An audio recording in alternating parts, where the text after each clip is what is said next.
Hello friends, welcome to Priya Lifestyle channel. Today நம்ம Priya Lifestyle channel Christmas ஸ்பெஷலா plum cake எப்படி பண்றதுதாங்க பார்க்க போறோம்.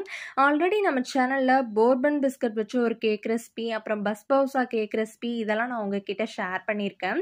நீங்க அந்த வீடியோ பார்க்கலனா நான் வீடியோ கீழே டிஸ்கிரிப்ஷன்ல லிங்க் கொடுக்குறேன், போய் செக் பண்ணி பார்த்துக்கோங்க. இன்னைக்கு நம்ம பண்ண போற plum cake வந்து பாத்தீங்கன்னா ரொம்பவே டேஸ்டா ஒரு ரிச்சான டேஸ்ட்ல ரொம்பவே சூப்பரா இருக்குங்க. ஸோ நீங்களும் கண்டிப்பா ட்ரை பண்ணி பாருங்க.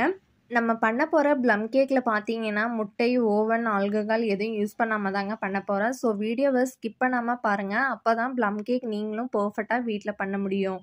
இந்த ரெசிபி வந்து பார்க்கறதுக்கு முன்னாடி நியூவாக பார்க்குற ஃப்ரெண்ட்ஸாக நீங்கள் அப்போ நம்ம சேனலை சப்ஸ்கிரைப் பண்ணிக்கோங்க, கூடவே இருக்க பெல் சிம்பளையும் கிளிக் பண்ணிக்கோங்க. இப்போ வாங்க இந்த வீடியோவை போய் பார்க்கலாம். ஃபஸ்ட்டு இந்த ரெசிபி பண்ணுறதுக்கு ட்ரை ஃப்ரூட்ஸும் ட்ரை நட்ஸும் எடுத்துக்கோங்க. 1/4 கப் அளவு டூட்டி ஃப்ரூட்டி எடுத்துக்கோங்க. 1/4 கப் அளவுக்கு கருப்பு உலர்திராட்சை எடுத்துக்கோங்க. 1/4 கப் அளவு உலர்திராட்சை எடுத்துக்கோங்க. 1/4 கப் அளவு முந்திரி பருப்பு இந்த மாதிரி கட் பண்ணிட்டு எடுத்துக்கோங்க. இந்த ட்ரை ஃப்ரூட்ஸ் ட்ரை நட்ஸும் தான் சேர்க்கணும்னு அவசியம் இல்லைங்க. நீங்கள் உங்களுக்கு விருப்பமான ட்ரை ஃப்ரூட்ஸ் ட்ரை நட்ஸ் எது வேணாலும் சேர்த்துக்கலாம். இப்போது ஒரு பேன் எடுத்துக்கோங்க. இதுக்கு 1 கப் அளவு ஒயிட் சுகர் எடுத்துக்கோங்க. இந்த சர்க்கரையோட அளவு பார்த்தீங்கன்னா 200 கிராம் இருக்கும்.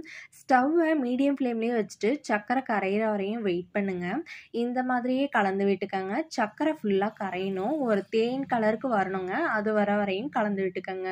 கைவிடாம இந்த மாதிரி நல்லா கலந்து விட்டுட்டே இருங்க. இப்போ இந்த மாதிரி கலர் வந்து தேன் கலருக்கு சேஞ்ச் ஆனதும் ஸ்டவ்வை வந்து இமிடியேட்டா ஆஃப் பண்ணிருங்க. இப்போ இதுல 1/2 கப் வந்து ஹாட் வாட்டர் வந்து விட்டுக்கோங்க. இப்போ ஸ்டவ் ஆன் பண்ணிட்டு நல்லா கலந்து விட்டுக்கோங்க. தண்ணி வந்து விடும்போது பார்த்தீங்கன்னா கேர்ஃபுல்லா விடுங்க, மேலெல்லாம் தெரிக்கும். இப்போ நம்ம எடுத்து வச்சிருக்க ட்ரை ஃப்ரூட்ஸையும் ட்ரை நட்ஸையும் சேர்த்து நல்லா கலந்து விட்டுக்கோங்க. ஸ்டவ்வை ஹை ஃப்ளேம்லேயே வச்சு கலந்து விட்டுக்கோங்க. இதை வந்து பார்த்தீங்கன்னா 5 நிமிஷம் கலந்து விட்டாலே போதும். அப்போ தான் நம்ம நட்ஸ் எல்லாம் நல்லா சாஃப்ட் ஆகுங்க. ஏன்னா நம்ம ஊற வைக்காமல் பண்ணுறதுனால இந்த மாதிரி 5 நிமிஷம் கொதிக்க வச்சு பண்ணுங்க. இப்போ பாருங்க, 5 நிமிஷத்துக்கு அப்புறமா நம்ம ட்ரை நட்ஸ்லாம் நல்லா வெந்திருக்கு. இப்போ இந்த ஸ்டேஜில் ஏலக்காய் தூள் வந்து கொஞ்சமாக சேர்த்து நல்லா மிக்ஸ் பண்ணி விட்டுக்கோங்க. இப்போ ஸ்டவ்வை வந்து ஆஃப் பண்ணிடுங்க. இது ஒரு ஓரமாக இருக்கட்டும், இது நல்லா ஆறட்டும். இதுக்கு வந்து பார்த்தீங்கன்னா நான் வெனிலா எசன்ஸ் எதுவுமே யூஸ் பண்ணல, ஏலக்காய் தூள் மட்டும்தான் யூஸ் பண்ணியிருக்கேன். இதுவே நல்லா ஃப்ளேவர்ஃபுல்லாக இருக்கும் நமக்கு. இப்போ நான் 1/2 கப் வந்து ரீஃபைன் சன்ஃப்ளவர் ஆயில் வந்து எடுத்துருக்கேங்க. வாசனை இல்லாத ஆயில் நீங்கள் எது வேணாலும் எடுத்துக்கலாம். இப்போ இதை வந்து ஒரு பவுலுக்கு வந்து ட்ரான்ஸ்ஃபர் பண்ணிடலாம். நீங்கள் எந்த கப்பால் ஆயில் எடுத்தீங்களோ அதே கப்பால் 1/2 கப்பு வந்து பால் எடுத்துக்கோங்க. இப்போ வந்து விஸ்க் இந்த மாதிரி வச்சுட்டு நல்லா கலந்து விட்டுக்கோங்க. இதுக்கு நான் 1 கப் அளவு மைதா வந்து எடுத்திருக்கேங்க. நீங்கள் கோதுமை மாவுலையும் பண்ணலாம், ஆனால் டேஸ்ட்டு வந்து டிஃப்ரெண்ட்டாக இருக்கும்.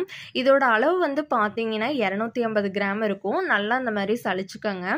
இது கூடயே வந்து பேக்கிங் சோடா வந்து 1/2 ஸ்பூன் போட்டு இதையும் நல்லா சளிச்சுக்கோங்க. இப்போ விஸ்க் வச்சு நல்லா மிக்ஸ் பண்ணி விட்டுக்கோங்க.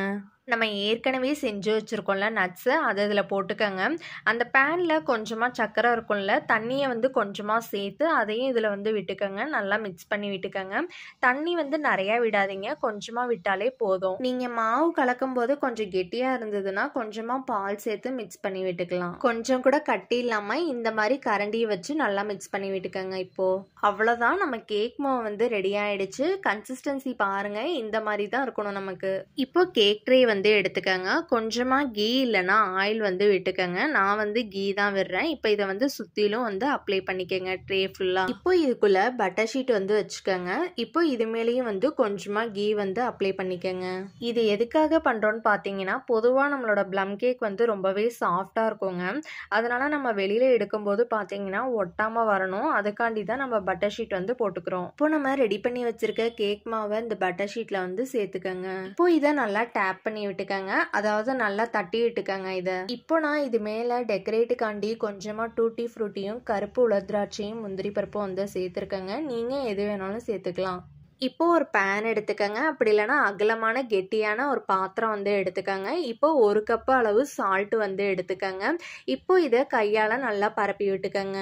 இப்போ இது மேலே ஸ்டாண்ட் வச்சுக்கோங்க. ஸ்டவ்வை ஹை ஃப்ளேம்லேயே வச்சு 10 நிமிஷம் இதை நல்லா ஹீட் பண்ணிக்கோங்க. இப்போ 10 நிமிஷத்துக்கு அப்புறமா பார்த்தீங்கன்னா நம்ம பேன் வந்து நல்லா ஹீட் ஆகிருக்கும். இப்போ நம்ம ரெடி பண்ணி வச்சிருக்க கேக் ட்ரை மாவை இதுக்குள்ளே வந்து வச்சுக்கோங்க. வைக்கும் போது கேர்ஃபுல்லாக வைங்க, ஹீட்டாக இருக்கும் நம்ம பேன். இப்போ இதை மூடி போட்டு வச்சிருங்க. ஸ்டவ்வை மீடியம் ஃப்ளேம்லேயே வச்சுக்கோங்க. 30லேருந்து 40 நிமிஷம் வரையும் இது வேகட்டும். இப்போ இது 40 நிமிஷம் ஆனதுக்கப்புறமா இதை திறந்து பாருங்கள். இப்போ டூத்பிக் இல்லைன்னா கத்தியை வந்து இதில் வந்து விட்டு பாருங்கள். எதுவும் ஒட்டாமல் வந்ததுன்னா நம்மளோட கேக் வந்து சூப்பராக ரெடி ஆயிடுச்சுன்னு அர்த்தங்க. இப்போ இத பேன்லேருந்து வெளில எடுத்துருங்க. இது ஹீட் நல்லா ஆறுனதுக்கப்புறமா இதில இருக்க பட்டர் ஷீட்ட வந்து எடுத்துருங்க. இப்போ நீங்களே பாருங்க நம்ம ப்ளம் கேக் வந்து பஞ்சு போல நல்லா சாஃப்ட்டா ரெடி ஆயிடுச்சு. இத நம்ம இப்ப கட் பண்ணி பார்க்கலாம். இது பார்க்க மட்டும் இல்லங்க, சாப்பிடவும் டேஸ்ட் வந்து சூப்பரா இருந்தது. ஸோ மிஸ் பண்ணிராம நீங்களும் உங்க வீட்ல ட்ரை பண்ணி பாருங்க. நீங்களும் வரப்போற கிறிஸ்மஸ்க்கு இந்த ப்ளம் கேக்கோட செலிப்ரேட் பண்ணுங்க. வீட்ல இருக்கவங்க நல்லா விரும்பி சாப்பிடுவாங்க. நீங்களே பாருங்க எந்த அளவுக்கு சாஃப்டா நல்லா ஃப்ளஃபியா இருக்குன்னு. நம்ம முந்திரியும் டூட்டி ஃப்ரூட்டி இதெல்லாம் போட்டிருக்கனால பார்க்கவே கலர்ஃபுல்லா இருக்கு. என்ன ஃப்ரெண்ட்ஸ், இந்த வீடியோ உங்களுக்கு பிடிச்சிருந்தா நம்ம சேனலுக்கு லைக் பண்ணுங்க, ஷேர் பண்ணுங்க, கமெண்ட் பண்ணுங்க. முக்கியமா பிரியா லைஃப் ஸ்டைல் சேனலை சப்ஸ்கிரைப் பண்ணிருங்க. அடுத்த வீடியோல நான் உங்களை மீட் பண்ற வரைக்கும் உங்கள் Priya. Thank you so much for வாட்சிங். பாய் பாய் ஃப்ரெண்ட்ஸ்.